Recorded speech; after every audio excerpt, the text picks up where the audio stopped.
Welcome to Underqualified and Over It. I am your host, Alice, and joining me as always is Cindy. Hello. In this podcast, we are over-opinionated and unfortunately allowed to talk. So sit back, lower your expectations, and let's get into it.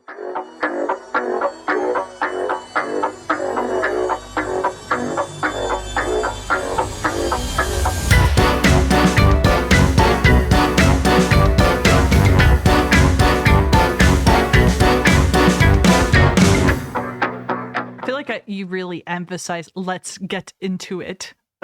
You really emphasized your teeth. Maybe. I'm feeling fuzzy today, okay? Leave me alone. Yeah, that's fair enough. I'm feeling particularly energized for no reason whatsoever, considering the fact I got 6 hours of sleep. I feel like I would have, like, based off of my sleep and my sleep quality, I feel like I would have, like, been more tired, more exhausted today than I currently feel. But Yeah. I'm like, for some reason, I just have a lot of energy, and I've only had 1 cup of coffee. So Only 1 cup of coffee? I know, it's crazy. I'm making big changes. Who are you and what have you done to Cindy? Well, okay, so the thing is, right, I started taking my coffee with cream and sugar, and I don't have the calories at the end of the day to have 15 cups of coffee that are made like that, but now I've spoiled myself to the point where I don't want to drink my coffee black anymore. Well, that sounds like a you problem. But apparently it's not a problem because I'm like wide awake right now. Whereas me, on the other hand, I'm struggling to stay awake because I haven't had good sleep for the last couple of days because I didn't understand how repeat prescriptions worked. Yeah. Because the doctor told me, right, she was like, oh yeah, I've put it on a repeat prescription, so all you have to do is go down to the pharmacy and go and pick your meds up. Right. I was like, oh, okay, cool. So I went in yesterday to see about getting my meds, and it was like, oh, we have you on the system, but it's like a month ago. I was like, yeah, because the doctor said she'd put it on repeat prescription. And she was like, oh, well, have you ordered it? I was like, what do you mean, have you ordered it? She was like, oh, well, you have to order it when you get down to like 10 tablets or something. And I was like, well, nobody told me this. Yeah. If somebody would have told me this, I would have ordered them when I finished one sleeve of the tablets. You know what I mean? Yeah. But nobody told me. So they were like, okay, fair enough. What we'll do is we'll ring the doctors and we'll sort it out. So they rang the doctors and said, oh, can we get an emergency prescription because she's run out of the tablets, blah, blah, blah. And then they said, oh, right, okay, yeah, just jot down your phone number and we'll text you in a little while and you can come back. Bearing in mind, this was at like 1:30 in the afternoon. Yeah.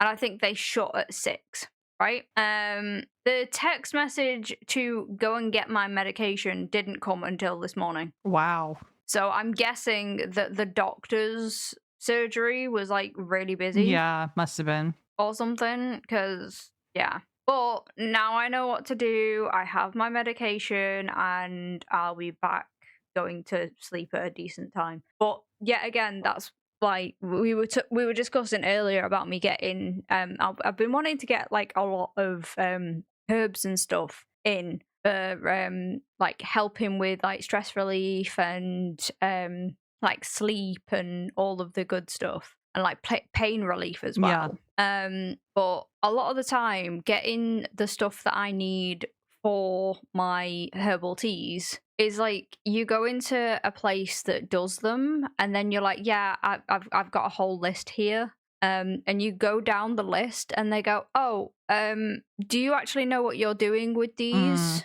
And it's like, yeah, I know what I need to be taking in my herbal tea, and I know what I'm doing with them. And it's not like I'm using them like every single day. Do you know what I mean? Yeah. I'm doing it like if I have a pain flare up and paracetamol isn't hitting it, that is where I will like mix a few like a tablespoon of literally like 3 different herbs together, steep them in a tea, add a bit of honey, and then drink it. And then it's really good for my pain relief, and it helps because herbal remedies friggin' help. And then there's other like herbs that I can't like get hold of in this country as well, or they're really friggin' rare to find, And then when you do go into a shop and they have it, they're just like, oh no, sorry, we can't sell this to you because we don't know you. Yeah. That was something I've had That was before. something one of my other friends was talking about. She's from Berlin, and she was saying that one of the things that she struggles with, in addition to the food here in the UK, but one of the things she struggles with is that there's no real like tea culture in the same way that she had back in Berlin. Like where Yeah. you like hole in the wall, like straight up apothecary, like medicine herbal teas that you go in and you talk to the little old lady who like has like everything. Yeah. Like I don't know if maybe it's more common down there to find those, but there's hardly any of them up here. Yeah, there's none here either. Like there's the rare like herbal like health food shop type thing that they've sprouted out up where they hold like big jars worth of all of this stuff. But they ask you so many questions when you're buying, like say for instance I was going in and I was going to buy a crap ton of these different herbs. They'd be like, oh, you do realize that you can't mix that one with this one and you can't mix that one with this Yeah. one and you're buying them all together. They're like, it's 20 questions. Yeah. And I'm like, yes, I realize that. I'm stocking up. Yeah. Yeah. I've run out of several herbs and I need them. Like, and it's also the fact of like the vast majority of these herbs that are like used for these teas, I use them for my spell work as well. Mhm. So it's like I'm trying to just like carry on my religious practices, man. Yeah. Yeah. Plus give me the items that I require because otherwise my deities are going to be down my throat. Well, here in Scotland, I feel like Scottish people, they drink tea, but they're more coffee drinkers up here than there are like tea drinkers. And it's mostly like instant coffee. It's usually not like good coffee. Yeah. But it's very, I don't know. There's like no herbal shops whatsoever here. I'm sure there's probably like one or two, but the thing is like I wouldn't be surprised at all if living in Glasgow, the closest one is in Edinburgh, kind of thing. Like, yeah, well, because of the like historicalness of Edinburgh and stuff like Edinburgh's just bigger as well. Like, yeah, that as well. There's a lot of reason. Like, there's a lot of stuff that like if you can't find it in Glasgow, you'd probably be able to find it in Edinburgh. But that's like an hour and a half train ride away just to go do. But yeah, no, that's really annoying. That's me rocking up with a massive suitcase and going, yeah, hi, I heard you sell herbs. Please supply me. I wonder if also part of it is like they have to order it in and like because you're wanting so much of it, that's like, well, that's gonna cut our supply by X amount, whatever. And also I've noticed a lot of shops like they don't like the idea of people stocking up on things because I feel like they think it makes them redundant. And so like they're afraid that you're never gonna come back or whatever. Yeah, but it's also the fact of like some of these herbs you have to be really careful with like the dosage that you are taking. Yeah, that's true. And I understand that. So like if somebody who didn't know what they were doing went in and got mugwort or any of the other like maybe even stuff like valerian root and stuff like that, all of the weird and wacky sounding ones are the ones that can cause you like permanent damage if you take too much of it. And it's one of those where they have to be like make sure it's basically the like the stupid thing of, oh, when you go into a shop, you can only buy 2 packets of paracetamol. Yeah. Because they're making sure that you're not going to overdose on it. Right. But the thing is if you're trying to like get like a year's supply worth in, or like even 3 months supply worth, and they deem it too much, it's just like, oh, okay. Would it be too difficult to like make it instead of like you stock up, you like make it like a monthly thing that you go and do? No, but it works out cheaper to buy it in bulk, big amounts. That's the thing. So it works out more expensive for me to do it by a month by month basis. like there might be some months that I don't even touch Mhm. any of like some of the things. Yeah. But then there's going to be times where I will be having like, because obviously I struggle with sleep. So to ease back into going to sleep earlier, what I would start doing is if I had the stuff is I'd have a teaspoon of chamomile, a teaspoon of lemon balm, a teaspoon of not a teaspoon, a tablespoon of mugwort, and a tablespoon of lavender. I would put that into a pot to steep Mhm. for 15 minutes, and then I would pour it, add honey, and then I would have that about maybe an hour or two before I go to Yeah. bed Yeah. while I'm reading a book. Yeah, that makes sense. But I wonder if maybe until you like maybe what you could do is do it on a month by month basis for like 3 or 4 months until you have a like an Mm. established relationship with the Oh, yeah, that's people. actually a good And point. then you can That's a be good like, point. "Hey, like I would like to buy in Yeah. bulk. If you guys allow that." Just like have those conversations, just like do it like for like 4 to 6 months or whatever and just do it month by month. Yeah, that might be a good idea, actually. Yeah. Because I can probably start doing that in September. So I'll go in and talk to them on Thursday and see what the crack is. Um, but to be quite honest, the lady in that health shop is quite nice. So I'll go in and talk to her about it and see what's going on. And see if they do offer like the refillable jars and stuff like that. Because if they do, then what I'll do is I'll be like, okay, cool. I don't have the money for it right Right. now, but what I'll do is I'll come back in a couple of months when I have enough money to get my refillable jars, and I'll sort it all out then. Yeah. Because then I can turn to her and say, listen, I'm a practicing witch. Um, I also use most of these items for my spell work. Mhm. I also use these items for my herbal remedies and stuff like that. Because I'd like to get a decent amount of turmeric as well if I can. Yeah. Ready for the winter, because I put turmeric in to like pretty much everything that we eat because it's really good at staving off colds. Yeah, it's really good for inflammation. You can get a fuck ton Hmm. of turmeric at like Middle Eastern shops. Yeah, yeah, stuff like turmeric and cumin and all of that sort of stuff, that's like really easy to get, but it's like I said, it's the funky Yeah.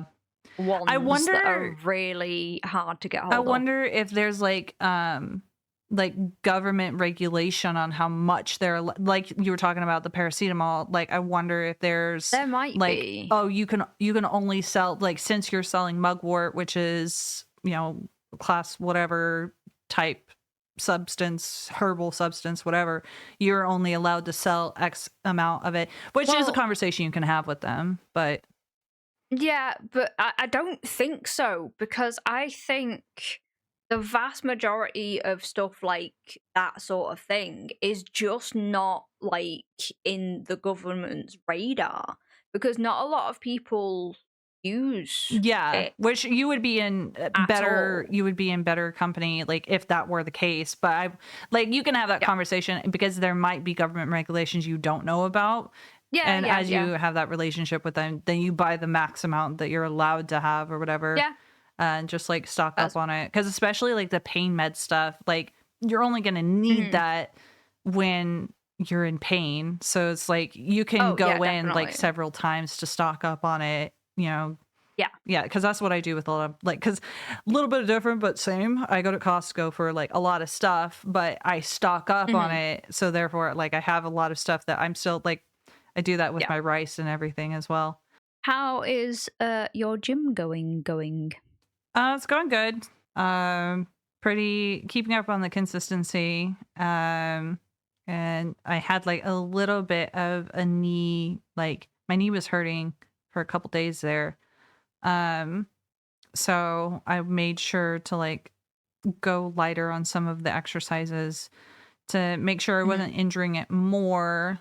Um, but yeah, it's been good so far. Kind of it's nice to have something to hyperfixate on. That's like I figured out that my scale does a bunch of like um like it's a like a smart skill or whatever. So it like sends a current through your body and Oh, fancy. has all of these different things, like these different readings and stuff. And so I know like body fat and BMR and bone density and skeletal muscle and stuff like that, which is really funny because like pretty much everything is like either average or it kind of sucks a little because it tells you whether it's supposed to be in range or not. And it Yeah. tells you like and but my there was one section of it, hold on. There was one section of it that was like great. Yeah, so everything is either elevated high or low or standard. Hmm. And I have one thing that's excellent, and that's my muscle Oh, mass, which I nice. think is pretty good. It bodes well for me considering like what my goals are. I am more focused on like body fat percentage and stuff, which is going to be a little bit technical. So skip if you don't want to hear it. But it's I'm at sitting at like 36% body fat, and I want to get it down to Hmm. about 20, which is on the leaner side of everything. Eventually, I'd like to like the week or like, maybe not the week of, but like a couple of weeks before, I'll try and get it down as close to like 15% as I can. But that's not sustainable for me Hmm. because that's like hugely athlete level and I'm not trying to live my life that way. Yeah. So do that for like the bachelorette week or whatever, get it as close to 15% as you can, but basically have until like February, March timeframe to get it down to 20%, which means I have to lose 1.5 to 2% body fat per month, like percentages per Yeah. month, which I did like my BMR calculations and my calorie deficit calculations, and like because I need to eat enough calories to repair my muscles after everything. Hmm. But I also need to be in a deficit to get rid of the body fat. And so Yeah. it's like balancing all these things, and it's like just enough juggling of all this information in my mind to be like, oh, okay, this is what I need to do. And I'm finally hitting my macros pretty consistently. The calorie deficit has not been that difficult for me because I'm used to when I'm like dieting or whatever, I'm used to like being hungry. And it's a feeling you get Yeah. used to, but I'm also like eating when I'm hungry. So I'm usually coming in like 200 or 300 calories under what I'm supposed to be eating anyway. So I'm sitting about 300 to 600 calorie deficit, which should put me at losing um, at least, because I think like 750, like 5 to 750 is what I would need to do to lose 2% body fat per month. Yeah. So 300 to 500 or 300 to 600 calorie deficit, depending on like how hungry I am that day, whatever, Hmm. um, should put me in good range to lose that body fat. By the time I get back from America, as long as I'm able to stay through everything consistently, um, I'm going to the gym 3 times a week for this month, and then when I Yeah. get there, I'll do it for the first couple of weeks. I'll do 3 times a week, and then I'm going to move it up to 4 times a week. Like so, I'm doing a bit Ah, more okay. of a I wouldn't say necessarily balanced switch, but like switching up my routine just a little bit, um, which will change all of my workouts and stuff. Yeah. And that will also like obviously intensify the amount of calories that I'm burning and everything. But by the time I get back from the US, I'm 228 right now.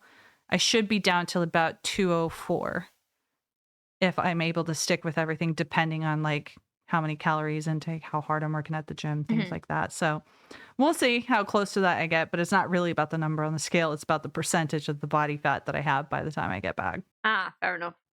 But yeah, so far so good. I'm pretty consistent and I'm still motivated even at looking at the like detrimental numbers that I have because I understand everything that my smart scale like measures. I understand it all and it's like oof looking at it sometimes, but I'm in a completely different mindset going back to the gym.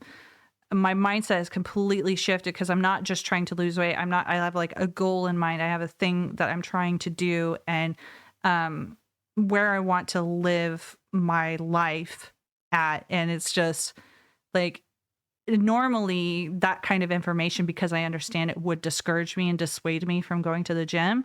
But instead, because Yeah. my mentality has been completely shifted on it, it's actually super motivating, and I'm, like, really, really, really excited to, like, see the differences, even though I know it's gonna take a long time.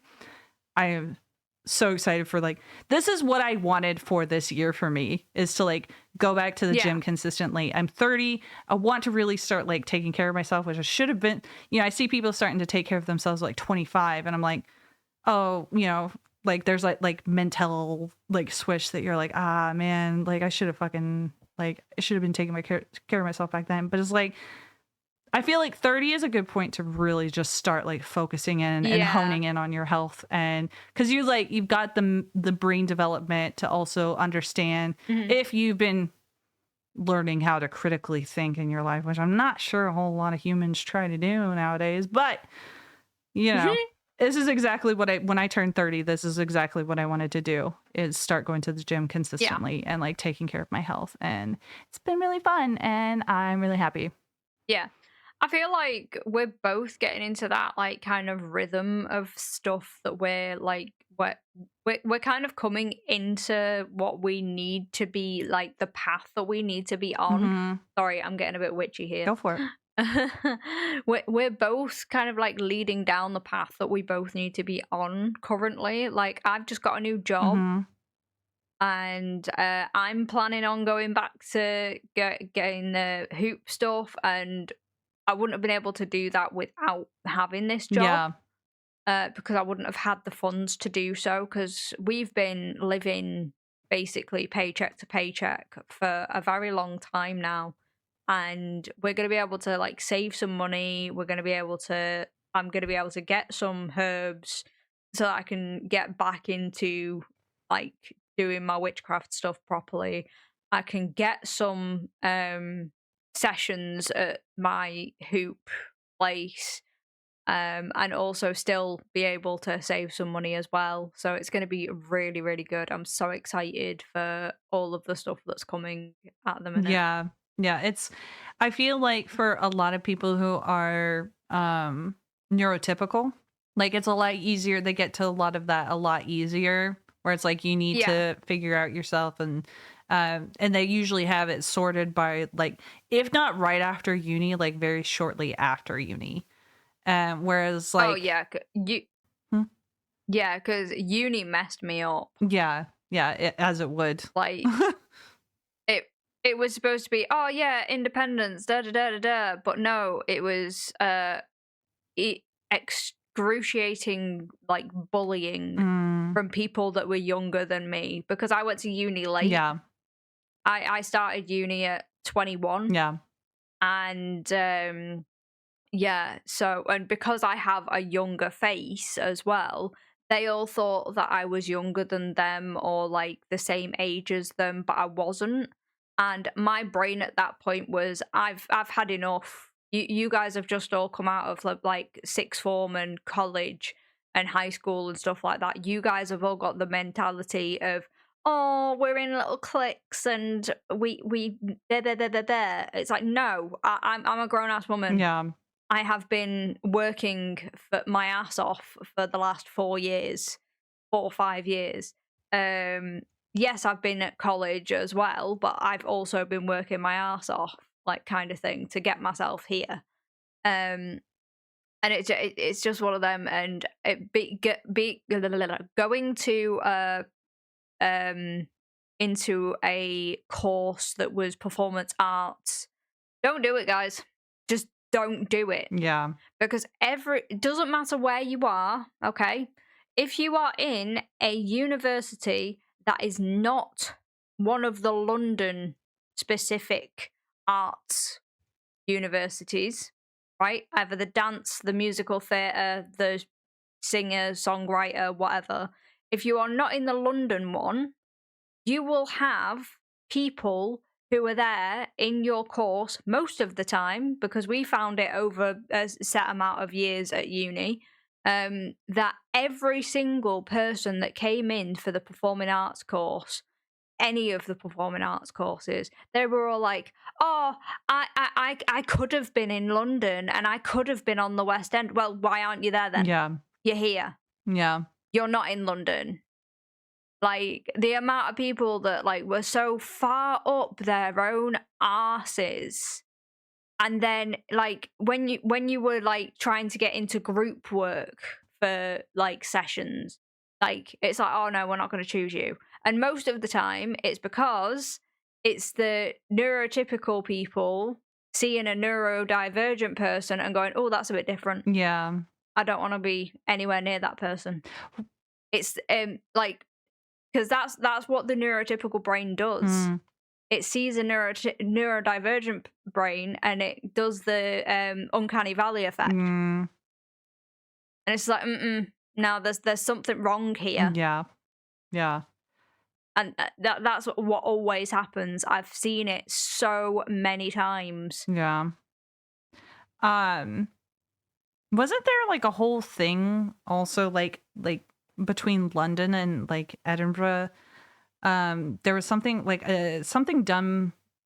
It was like an article or video or something that the BBC did that went to like Edinburgh University and like talked to a bunch of the students from Edinburgh University, and they were basically all like hating on living in Edinburgh and hating on living there, but every single person that they talked to was English, and they like basically edited out all of the like Scottish students that yeah, it was very there was a whole big thing on it. I forget what exactly happened, but like they basically painted Edinburgh University as like a shit stain on like the UK education system.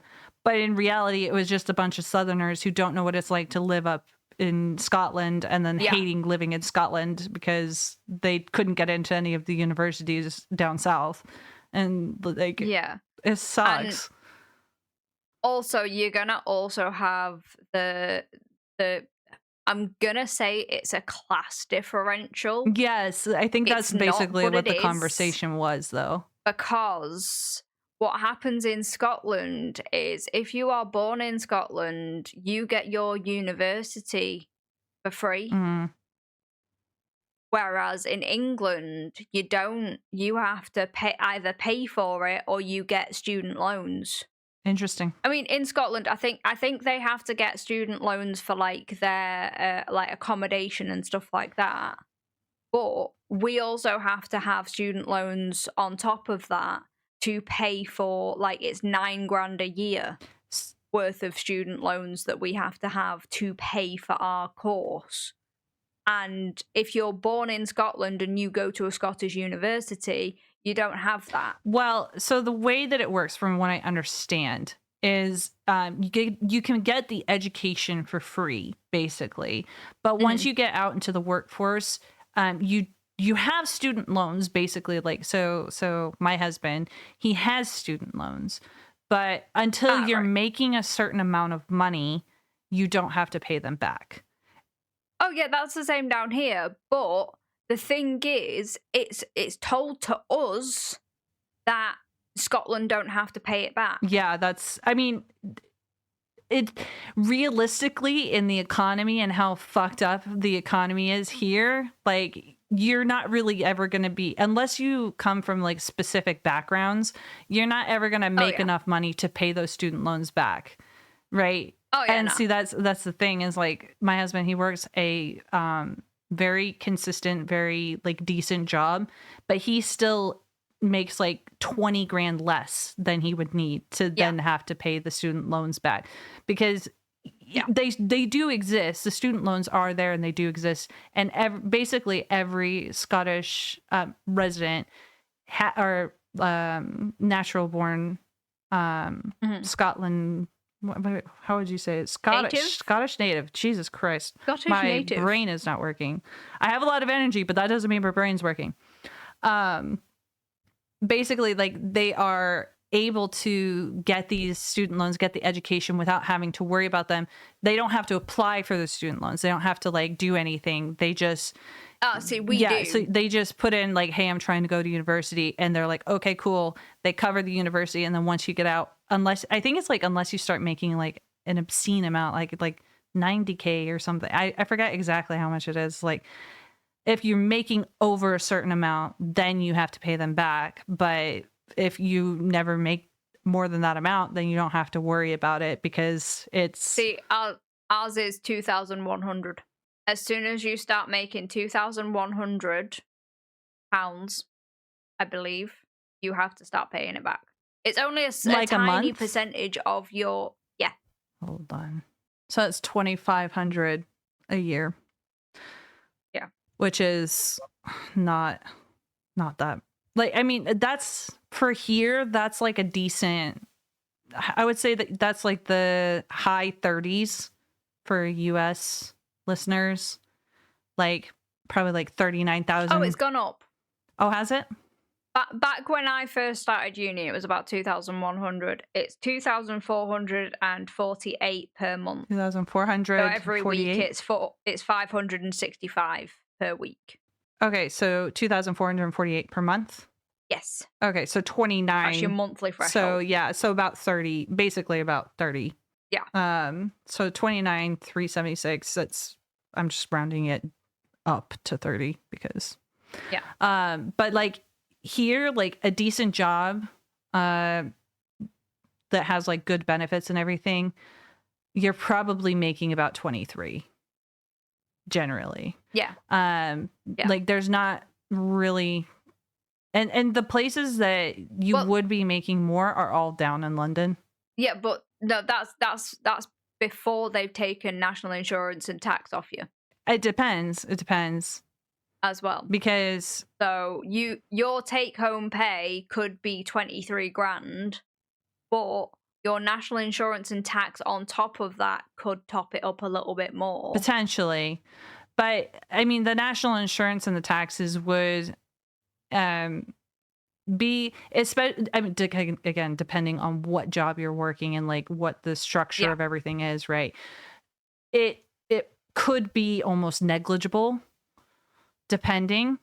Well, no, because national insurance and tax depends on how much you earn, not what job you're doing. But don't they take that out of your paycheck before? Yeah, they do. Yeah, they do. But the thing is, the student loans don't care about that. Oh, so the student loans don't factor in the national insurance? Yeah. They don't factor in national insurance and tax. What you get told is your hourly pay or your weekly pay or your monthly pay before they've taken national insurance and tax off you is what they will account for you having. Right. And then they will take the percentage of what's meant to be for that threshold. Right. So it's gross versus net, which makes sense. But the thing is, right, if you're making that amount in this economy, right, if you're making that amount, you have a job that you are making that amount, regardless of whether you have to pay national insurance or not, like I will say 23. So you take out national insurance and tax, right? So that puts it down to, let's just say 20, whatever. Yeah. Then you have to use that 20 to live off of for the entire year, food, rent, whatever. Yeah. That is pretty far on the low end to then have anything to pay back. Whereas I think in Scotland, it's like that threshold is just higher by like 20 grand. So like you have to basically be making 40, 50,000 a year. I don't think it's as high as 90. I think that's way too high. But I think it's like 40 or 50,000 that you have to be making a year, which is like nobody up here is making that amount. Like that's like pretty unheard of. Unless you're working at like you're like tenured somewhere, like you're a professor, you know, like there are very few jobs that would pay that amount that then and then to be quite honest, it's only 9% of your wages it's 9% of your wages that they take off of you. Oh, for when you've hit that threshold. For the threshold? So when you hit that threshold, they start taking 9% off Oh, to pay they your student loans garnish back. your wages? Yeah, That's mad. That's to pay insanity. your student loans And back. it's That's what I'm 10%? saying. 9%. Fuck off, yeah. it's 10%. I like round numbers. But it's one of them where so they so you have to when you go for a job, if you have student loans, you have to say what plan you're on, so that when you tick that, they can then deal with HMRC and say, okay, yeah, we've signed her up. So say if it was for me and I hit the threshold, it's like, oh yeah, we see you're on plan 2, we've signed it up, so we've allowed them to take that money out of your account Man. before you get your wages. I mean, I can understand why it probably works the same way here. It probably does. It probably is at least a very similar thing, but it's just that the threshold is higher. So I can see optically I think why outside looking in, it looks like Scotland has free education. But at the end of the day, it's not technically. It's just that the economy is so ass that nobody can make enough money to pay it off. Yeah, it's still the fact that the threshold up there is higher for me. Because the thing is, I could be working the minimum amount to get that money, right? To just get that threshold. And they're taking 10% of my pay from me. And then I need to feed my family. Yeah. I mean, I understand that I chose to go to university. Yeah. Right? But the thing is, it's like we've said in a previous episode, it's heavily pushed on you as a young adult that you need to go to university to get a job. Yeah. So they force you into it. But the thing is, as well, is I believe there's a cut-off point for like when I reach 40, they disappear anyway. Yeah, I think it works the same way up here. Whereas like once you reach a certain age, they basically write it off or something. I don't know what the age is up here anyway. Yeah, no, it's absolutely crazy. But I mean, the thing is right. I don't understand the mindset behind. Oh, right. Let's push you to get an education, to find jobs that just don't exist for you. Like the thing is, I don't think I've met somebody who's born and raised here in the UK, has got a degree, went to university. I don't think I've met anyone who actually works in their field with their degree, like at all, ever. Like they're all working like whatever job they can find. Like, basically, like the people who are working in like fields that they actually got training for are people like working in hospitals, like nurses and things like that. Like those people I've met that like they got specific training, but that's like certificate training. That's not actually like a degree. I mean, it can be a degree, but there's like specific like certificate programs that I've like, oh, I did a course that then got me into this job. So the difference between one course and a different course, right? So if you go for like anything medical, anything scientifical, anything like that, most of them have residencies where you have to be within a hospital for X amount of years. And then you can easily get a job after that. Do you know why? Because they ask for that amount of years experience. It's jobs that are out there that ask for 5 years experience for a graduate that hasn't had hands-on experience within that field. That's the ones that don't get into their field. Do they get paid for residency? Because they've been yeah, I think so. I think it's like an apprenticeship. Yeah. But that's what I think that university courses should do. If you are going into a university course, you do say 2 years of your course is like learning the paperwork and all of that, all of the mental gymnastics kind of stuff, like all of the coursework, and then you have then you go on to do like a higher level apprenticeship Mhm. within the job role that you want to be in, because then you gain the experience and you're getting paid at the same time. Hmm.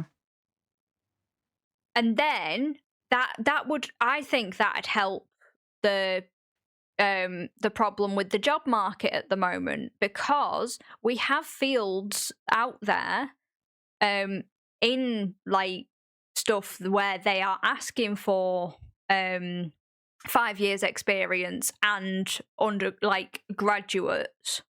Do you know what I Yeah. mean? Like they're thinking, oh yeah, you will get a university graduate. Oh wait, you've not got 5 years. If they did a like half and half kind of thing in university where they did half coursework, half apprenticeship, they would gain the experience in their in their field that they want to, and then they will have the opportunities at the end of it. Yeah. And they're not getting that at the minute. Do you know what I mean? Yeah. So I think that'd like free up a lot of the job market. I don't know.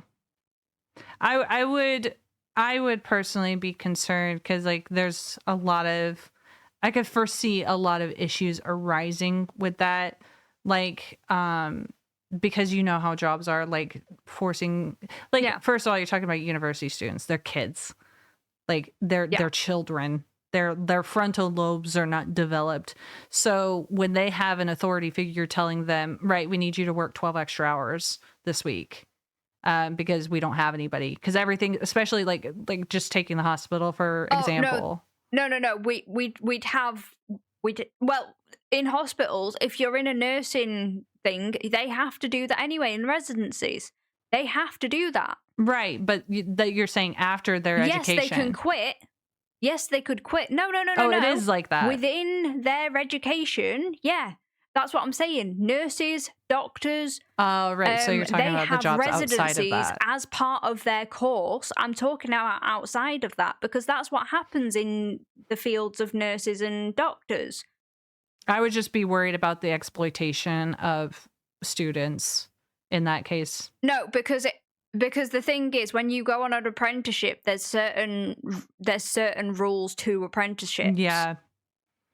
That they have to follow. I'm just saying, just because there's rules doesn't mean that people are going to follow them, though, because they'll see desperate students like trying to find places to like spend. It's like, well, if you're going to do this, then I guess you're just going to have to find somewhere else. Like, because you know how scummy companies are. Yeah, true. But you really think that no, but the thing is, they have to sign on with the university to take these people on. And if they're mistreating them, that's where the university that like their course tutors have to check in to see what's going on. It's like when like kids go on doing work experience in high school. That's fair enough. Right? So you sign on with a university, you do all of the paperwork and stuff and all of that, and it is within the guidelines and the rules for this university. Otherwise, they don't do it anymore. Like that company gets blacklisted or whatever. It might, like, I can see where you're coming from and how it might work. I don't know how that would affect people who aren't students trying to find a job, because like hypothetically these programs, it would probably be cheaper for them to hire students for the 5 years for the residency, whatever. Like that residency apprenticeship time period. And then every 5 years, they're just getting new students, and it's cheaper to hire the students or have the students come in and do it rather than hiring on people who are actually employed there. Like I don't know. True. I don't know how it would affect everything. I can see where you're coming from and why it would be a good idea, because like right now companies are requiring all of this experience and stuff. But it's also at the same time, unless it's specific jobs, I think that jobs need to stop requiring job experience Yeah. because, like, obviously, if you're looking for a partner in your law firm, you want somebody who has experience. If you're looking for somebody Yeah. to hire on as like at a teaching hospital, you want a doctor or whatever. Like I get like you want an engineer for a specific project. You want somebody who has experience based off of the Yeah. project. But if you're doing something like marketing, right? Some Everybody has different ways, like every company has their specific ways that they like to market and ideas that they Mhm. have. And if you have somebody who has an education in marketing, has just gotten out of university for marketing, requiring them to have experience doesn't necessarily make sense because you're not only are you asking them to have experience, but then you're going to have like you're going to have to retrain them in the way that your company does Yeah. marketing, which means they're learning the job from the ground up anyway because like a lot of jobs like that, like they have a specific way that they want you to do things and then but they also want you to have experience, which means you learn a different way of doing things. Yeah. And then, oh, you come to get a job with them. Oh, no, that's not how we do things here. Like, that doesn't make sense. HR, it doesn't make sense for somebody to have a whole Yeah. boatload of Especially at experience. entry level Yeah, jobs. no, it doesn't. Like, HR, I can Yeah. understand having experience if you're being the head of HR. But if you're just somebody who's pushing papers Yeah. and just filing stuff, and it's like, all right, well, we have a complaint. All right, what are we going to do? And then they, like, kind of do that apprenticeship type thing, but less formalized. Like jobs Yeah. just need to It's stop like requiring so many, yeah. like so many jobs need to just stop having requirements for like, It's like I saw a video that really pissed me off the other day. It was this lady and she was explaining how her son had been applying for so many jobs, right? And then he finally went through the rigmarole of getting a job at a pub, right? And this job was for a kitchen porter. So washing dishes, right? You think back in the day, you just go in, wash dishes, all right, no problem. He had to have experience washing dishes. They wanted him to do a video interview before they had an actual interview.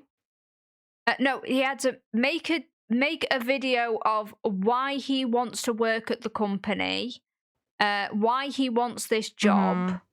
and stuff like that, and then he could have an interview. But like another thing that really annoys me is like I've said before with parents and older people saying, "Oh, well, it should be really easy to find a job." Back in their day, and this isn't talking about if they had neurodivergence or anything like Yeah, that. Back in their day, they could walk into all of the shops with their CV yeah, and go, "Here you go. Can you have you got any openings and all of that?" No. Now we have to go through these horrible fucking questionnaires, personality questionnaires. You have to go to these like I've been to so many interviews where it's a group interview. Don't give me a group interview. yeah. I hate That's them. so weird. 1-to-1, right? But that's why I liked the interview at the place that I've now got, because it was 1-to-1 and it felt like a conversation rather than a grilling for everything that I've been done in my life. Yeah, I have so I'm working with a client that I'm doing like marketing and stuff for this client, and they were talking about stuff that they wanted me to do for them. And he's older and he's like, well, I want to put together a video so that people can mandatory watch at the beginning of everything so they can decide whether Yeah. they want to work there or not, having and like 20 minutes of just going through everything, like the company culture and all this different stuff that they have to do before they get an interview. And I was like, okay, so here's the issue with that. You put too many hurdles in the way of people looking for a Yeah. job. You're going to struggle to find people. you are gonna have a hard time getting anybody to sit through a 20-minute video lecturing them on the way that they need to be for the company before getting hired. My suggestion to him was, right, put a 2-minute video together that gets the baseline down, then do the interview. Then after that interview, they can watch a longer form video. Like an infomercial kind infomercial, of thing. like a lot of companies do that. So McDonald's did that. I worked at McDonald's. McDonald's did that. So like on orientation day, you came in, you watched the video of all of the different staff members that had been filmed going, "Hi, I really like my job. This is what the what the culture of the company is. It's really good, blah blah blah blah blah." That's what you need after you've hired somebody. And he was wanting that before you've hired somebody. Yeah. Before you've hired somebody, yes, it is this is what the company is about. This is what we do. Are you interested? Yeah. It's like a bullet point outline versus an essay, right? So exactly. I was telling him, because he was like, I want people to feel like family. I was like, all right, so because he's wanting to hire the younger generations coming into his field, and I'm like, okay. So let me explain, because he's looking for people my generation or younger, basically, because he wants to kind of move past the stuff that he's been working on, and he wants to move more into a teaching aspect. Like he basically wants to tutor and educate other people on how to do this field. And I was talking to him, and I was like, all right, well, there are a few things that people my generation and younger are going to see as red flags. Anything that comes across as inauthentic, anything that comes across, like, don't call like your employees family. You're not family. Because that was one of the things he mentioned. He was like, oh, I want them to feel like family. It's like, you may want them to feel that way, but I tell you what, you say it out loud, it's going to send up at least yellow flags in somebody my generation or younger. And so I'm like having to like teach him, like, all right, so if this is what you're wanting to do, that's good and fine. It's your company, right? However, what I will tell you is that from a younger generation's perspective, outside looking in at this marketing campaign, it's a lot of the time going to come across inauthentic.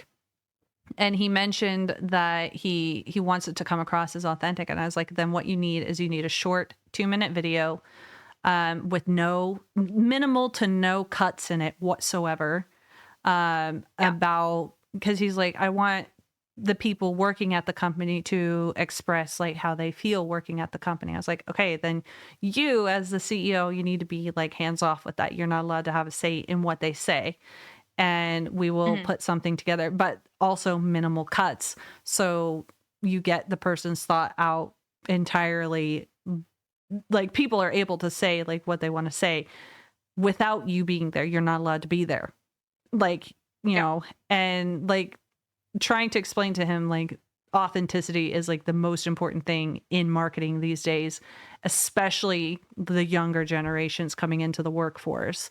And it's just I'm gonna have a time working for this client, because I don't know how much he's gonna listen to me, but I guess we'll find out.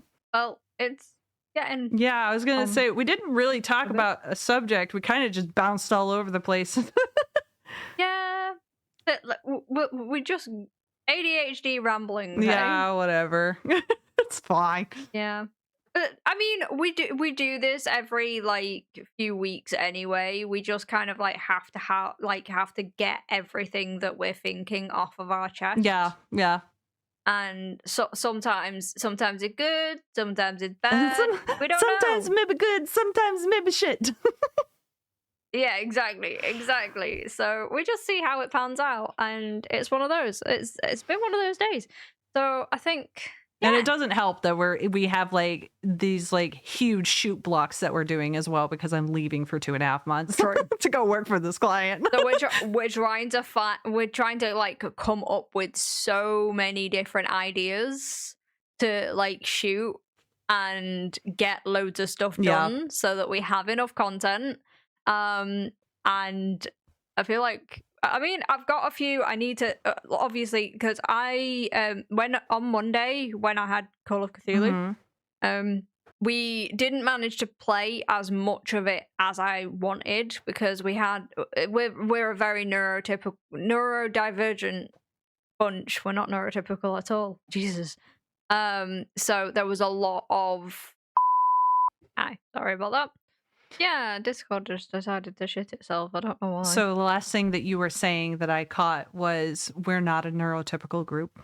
Yeah, so no, we're definitely not a neurotypical group. So there was a lot of distractions going off and all of that. So I'd written a decent amount of scenarios to happen within the session. And we just didn't get through a lot of them. So I don't have to write as much as I usually have to for Call of Cthulhu. So I can sit and I can get some of the European cryptids and the Asian cryptids done. Nice. And then I can plan how you would survive. Would you survive in how situations as well? So I can get that done. Hell yeah. So yeah. So I can actually sit and do some actual writing for the podcast because I don't have to do as much Call of Cthulhu writing. Woo! There you go. Then I've got like an 8-hour flight of nothing planned but Dungeon Crawler Carl, and I can only read for so long, I imagine, before my eyes want to peel out of my head. So Nice. I'm going to have a lot of ideas as well when I get back. Yeah, that'll be good. And I'll have plenty of ideas as well because obviously I'll have more time on my hands. Yeah. When you're away, and I will miss you. I'm still going to be around. I'm having my laptop, so you're not getting rid of me entirely. This has been Unqualified and Over It. If you made it this far, that's on you. We'll catch you next time. Bye. Bye.